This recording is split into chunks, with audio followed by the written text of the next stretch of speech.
Greetings, lovely people. BBC, the Western media, they are at it again.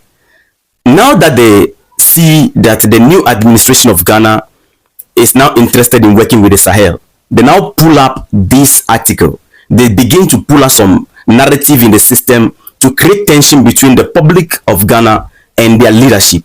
And at the same time, the public of Ghana and the army of Burkina Faso, they want to make it look like the people our leaders want to work with, they are evil. Let me show you something. This is their article. They just pull it out.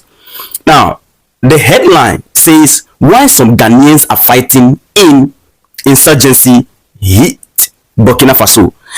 Now, when they put this out, majority of Ghanaians are going to run there.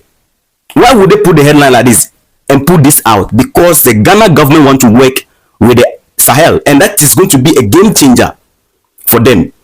BBC have a way of writing article against the Sahel leaders in a way that they always sympathize with the terrorists. That is what they do.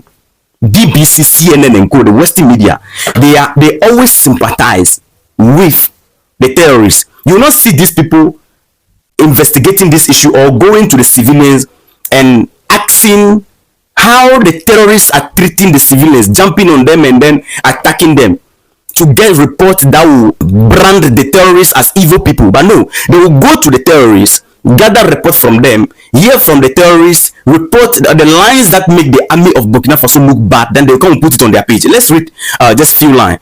They say 3 Ghanaians have told BBC, these guys on behalf of all Ghanaians, we don't know them. 3 Ghanaians have told the BBC of their involvement in the fighting between Islamic insurgents and the military in neighboring Burkina Faso. So these guys are terrorists, helping, they say Ghanaians, okay, helping the jihadist terrorists to fight the Burkinabe army. Now, this is what one of the terrorists is saying. My elder brother, his wife, and children were all unalive by the Burkinabe army. It pains me a lot. The military came to their community in the forest. They unalive all of them, a whole household, including 29 people. One of the men said, that is according to the article, this is a lie. This is a lie. This guy is a terrorist. Now, part of the article continue to say that the terrorists deny being motivated by religion, but another of the men did articulate religious zeal, saying, if you die while fighting with the jihadists, then you are driving to Jannah. You know, that is the path of righteousness. That is the Islamic world, heaven. Okay. Now, another line of the terrorists, the so-called Ghanaian terrorists, is saying that some local support or some local people support the military in attacking us. That is why we have to unalive them. So he's saying their reason of attacking the civilians is because the civilians support the military fighting them. You want the civilian to support you to fight their army? Now, this is where the conflict is coming. You said they went to the image the article is trying to pull out is that the Burkina Faso army have been going to unalive civilians. That is what the guy said, that they unalive his wife, his brother wife, or blah blah blah and co. If the Burkinabe army is truly unalive civilians, I don't see the reason why the civilians will be supporting the army to be fighting you people, and you now have to be fighting the civilians back. There is contradiction here. If the army of Ghana is unaliving the people in Ghana, why will us, the local people, be supporting the army? We will not support them. You understand? So these guys are bloody liars, people. Last time, that is what they did to Burkina Faso, and Burkina Faso have to suspend BBC. That the Burkinabe army went to a village and unalived 500 people. Some of the media houses said 500 people, some of them said 200 people, and they have to suspend them. They lie a lot. They lie a lot. Whatever they put out there is to sympathize with terrorists. Anytime the army lead operation against the terrorists, these guys will come out and say that they are going to unalive people in the village. So the terrorists are their, how do you call it, civilians for BBC.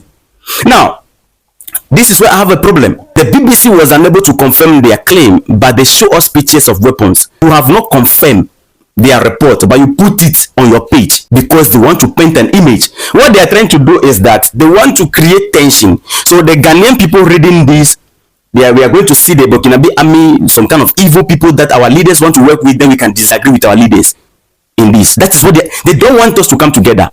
This is it. Now, the BBC was put in touch with the men through contact at cattle market in northern Ghana, where jihadist group are alleged to be recruiting fighters. The BBC is always in contact with terrorists in our regions. BBC always, if there is terrorists in Ghana, in our regions, even the government is not in contact with the terrorists, but BBC will be in contact with the terrorists. They are terrorist friends. They are friends to the terrorists. And you have gone to hear, so I should listen to the terrorists, and because of that, I should hate the Burkinabe army. That is what BBC is trying to do. Anytime they write article, they always put an image. There's the focus of this whole article. There are a lot being said, but these are the line. The focus is on the army, how the army is evil towards people. That is what they want to say. That is what they want to propagate. These guys, this time is not going to work for them. Guys, when you go to their page and you read this, consider this nonsense rubbish. If you are a terrorist, the army will come after you. That is the fact. You are fighting to go to heaven. These people are fighting for their lives, to protect their territory. You said that if you are fighting and you die with the jihadist group, you are fighting for heaven by unaliving civilians. The soldiers, they are protecting their civilians. That is why the civilians are supporting them against you. Now you are moving towards the soldiers, at the same time the civilians. So what exactly is your aim? And BBC put this, and you even said that you cannot confirm their claim. The kind of useless media house that we have never seen in this life before.